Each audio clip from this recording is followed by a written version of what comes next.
What's up, every pony? I am Torrid Prime 217, your online hotspot where you find out what's hot and what's not. Welcome, every pony, to another episode of Torrid Theorizes, the show where I put out a theory and you decide whether it's hot or not. So, as I'm sure some of you may remember, my most popular video, second most popular video, is a Torrid Theorizes on the season 5 teaser clip.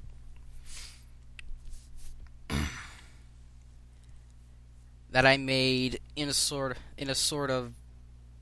I'm not really sure, that I made during the hiatus, the great hiatus of 14 to 2015. Basically, it detailed a super omnipotent villain who was obsessed with equality on an Arkham Asylum level.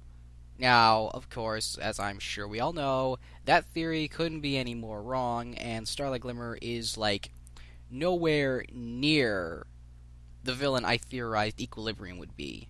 In fact, we didn't even get an Equilibrium. So that was a little disappointing, but I still kind of enjoyed the opening nonetheless.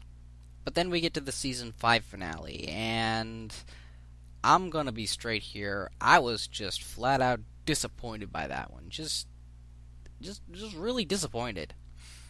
It started off really, really cool, and seemed to really have it going all the way through, up until the last 5 minutes. Seriously, Starlight Glimmer, you decide to become evil all on your own and a threat to destroy. You decide to destroy the time stream continuum or whatever, all because your childhood best friend moved away when you were young. Really? And then the redemption is just so forced. There was an awkward transition for Trixie and Sunset Shimmer when they renounced their evil ways. Starlight, she's too easily accepted, and then there's just something with that final shot. Something doesn't feel right, and I'm sure I'm not the only one who has that, impression. And lately, I've been thinking, what if this supposedly bad ending was actually intentional? Okay. So as we all know, coming next year at the time of this recording is the My Little Pony Friendship is Magic theatrical film. And the same guy who's writing the movie is also the head writer for Season 6, which leads me to believe that Season 6 is going to be featuring a lot of setup for that movie. So this has got me wondering, what kind of setup are we looking at? If there's going to be setup at all, or if the movies are at all going to be connected. The movie is going to be connected at all to the TV show, which I think it will be. It's kind of stupid for it to not be. Anyway. So, what are we looking at here? Well, we've got a villain who's been converted to a good guy that's incredibly forced, and Starlight Glimmer is arguably the worst villain the show has ever had. Yes, even worse than the despised Principal Cinch. But I've been thinking, what if Starlight Glimmer faked her redemption? Now, we'll get to that later. We'll get to that later, but for now, I want to go into some leaked information about the 2017 movie, or at the very least, this is initial script material for the 2017 movie that was released early. It's I wouldn't really take this.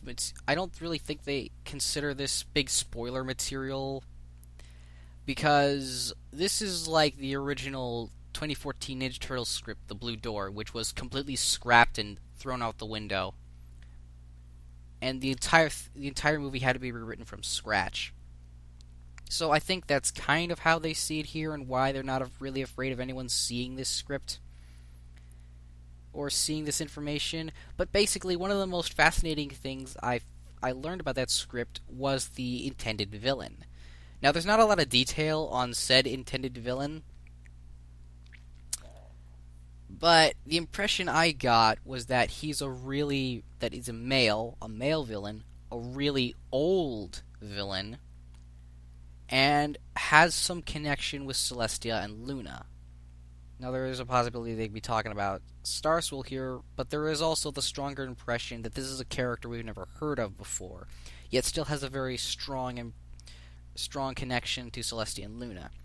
Which leads me to theorize that what we're looking at here is Celestia and Luna's alicorn brother, which means we might be figuring out what happened to all the natural alicorns and just what happened to Celestia and Luna and why they're the only natural-born alicorns in the last 1,000 years. But anyway, that script was very much preliminary, so I wouldn't be taking it too seriously. However, let's get back to my idea. What if Starlight Glimmer was faking her redemption? What if, all this time, she's still evil? Because, I mean, come on, if you watch the finale again, and with the mindset that Starlight is just faking it, there's a very ominous, creepy,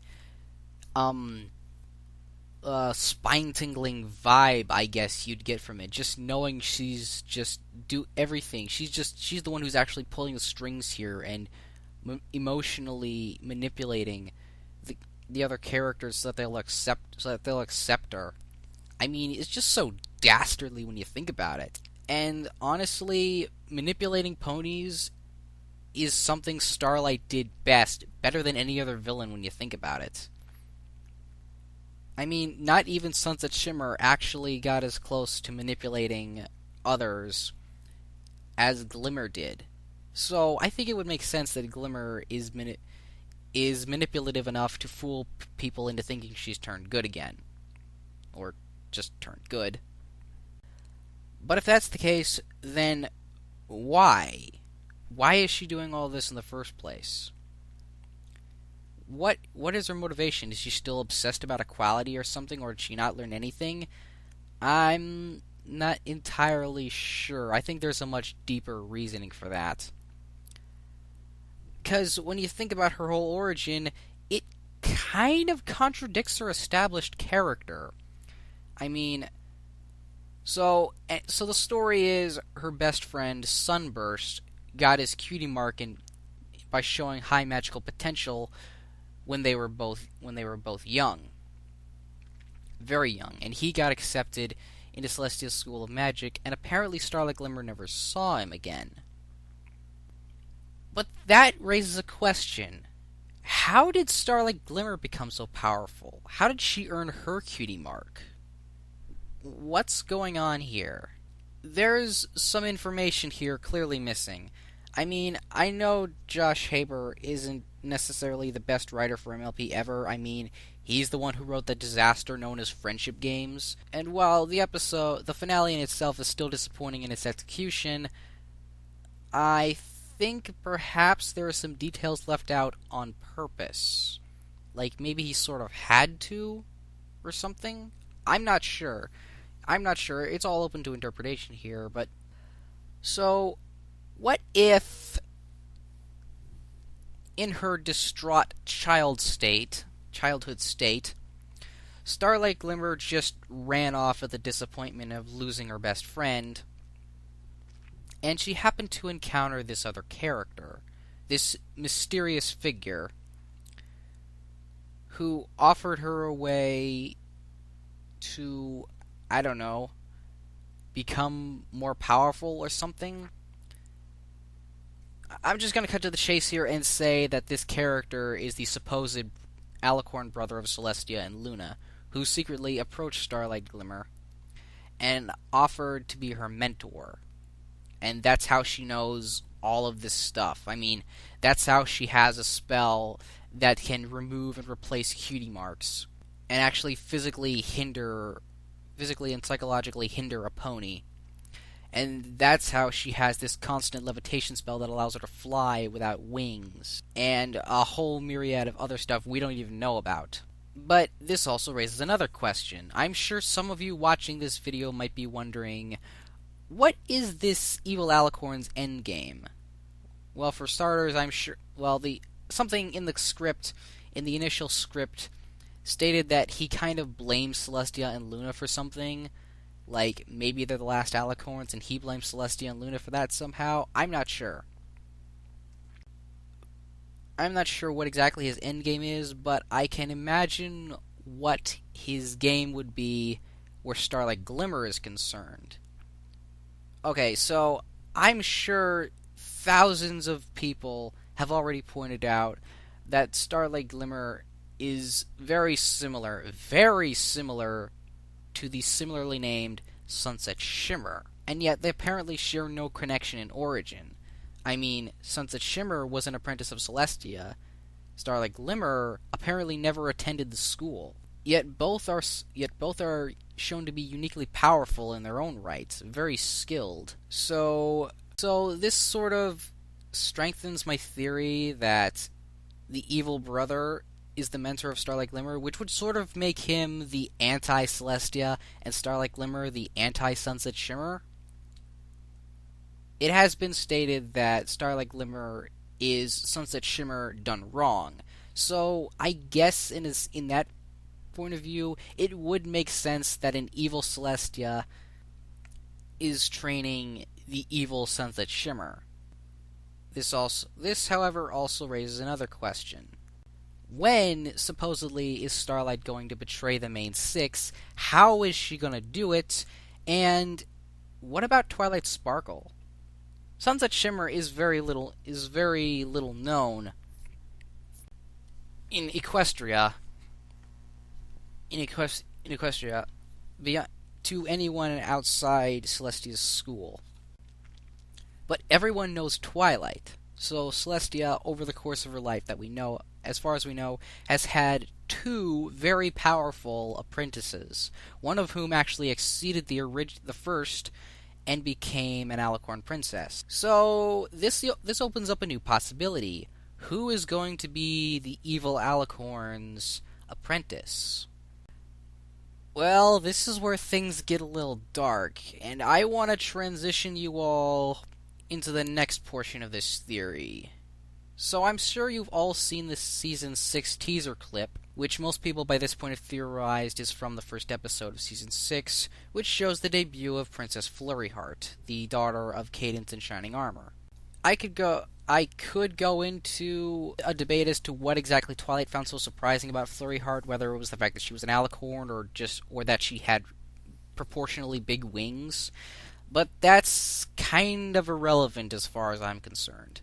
No, I think the introduction of Flurry Heart so soon, despite there logically should be at least a larger amount of time between the revelation that Cadance is pregnant and the introduction of the baby. I think they sped that up on purpose. I think Flurry Heart is going to be very important, in a sense, to the overarching plot, and in turn, very important to the setup of the movie. You see, if you haven't been able to guess already, I think the evil Alicorn brother wants Flurry Heart to be his Twilight Sparkle. Now, you might be thinking that that's kind of crazy, but hear me out here.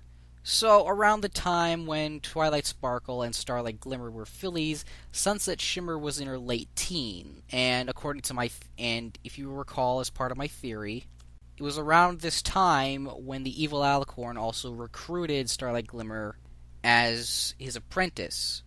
So, in that perspective, it would kind of make sense that he would take on a secondary apprentice who is younger than her supposed counterpart. In other words, it makes sense that the Twilight counterpart would be younger than Twilight, because the Sunset Shimmer counterpart started out younger than Sunset Shimmer. So, let's wrap this all up in a nutshell before this goes on for too long. Basically, what I'm saying here is that Starlight Glimmer is faking her redemption.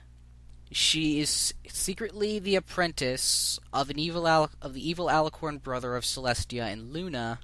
And in Season 6, The evil Alicorn plans to have Starlight Glimmer kidnap Twilight Sparkle's niece so that the evil Alicorn can raise Flurry Heart to be the evil anti-Twilight Sparkle. All for the purpose of, I suppose, getting revenge on Celestia and Luna. Now, when you think about it, that really is kind of a very dark theory, but it's not outside the realm of darker, considerably darker princess stories, I suppose you could say. So yeah, is there anything more to add? Well, there is an Explore Equestria theme, so maybe, just maybe, Starlight reveals her true intentions early and kidnaps Flurry Heart. So that means that Twilight and the others are searching across Equestria to try and find Starlight Glimmer.